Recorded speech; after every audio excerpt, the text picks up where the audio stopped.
এই যে ম্যাডাম, আপনি কি করেন একটু বলবেন? আমি এই বাড়ির একমাত্র বউ, মানে এখানে আমি ফুল টাইম চাকরি করি কোনো বেতন ছাড়া।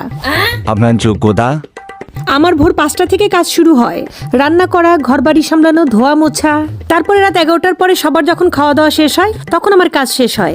তো এতদিনের কাজের অভিজ্ঞতা বলুন। 22টা বছর ধরে 24 ঘন্টা সবার সেবা করা, কোনো ছুটি নাই, কোনো বেতন নাই, কোনো অসুস্থতা নাই, আর সবার একই ডায়লগ, সারাদিন তুমি কি করো? তাহলে আপনার স্যালারি কত? সারাদিন শাশুড়ি ভুল ধরতেই থাকে, ননদের অভিমান লেগেই থাকে, আর স্বামী আমার উপর বিরক্ত। এটাই আমার স্যালারি। এতদিন আপনার প্রমোশন কি হয়েছে?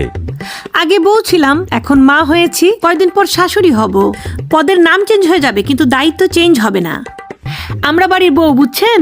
আমরা সংসারে স্থায়ী হয়েও আমাদেরকে ধরা হয় অস্থায়ী। আচ্ছা, এসব সিরিয়াস আলাপ বাদ, এখন বলুন আপনার শখ কি? শখ ঘোরাঘুরি করা। ও আচ্ছা, তাহলে এ পর্যন্ত কোথায় কোথায় ঘোরাঘুরি করেছেন? এই যে বেডরুম থেকে রান্নাঘর, রান্নাঘর থেকে বাথরুম, বাথরুম থেকে ব্যালকনি, এই সব জায়গায় আর কি। কি বলেন? জি।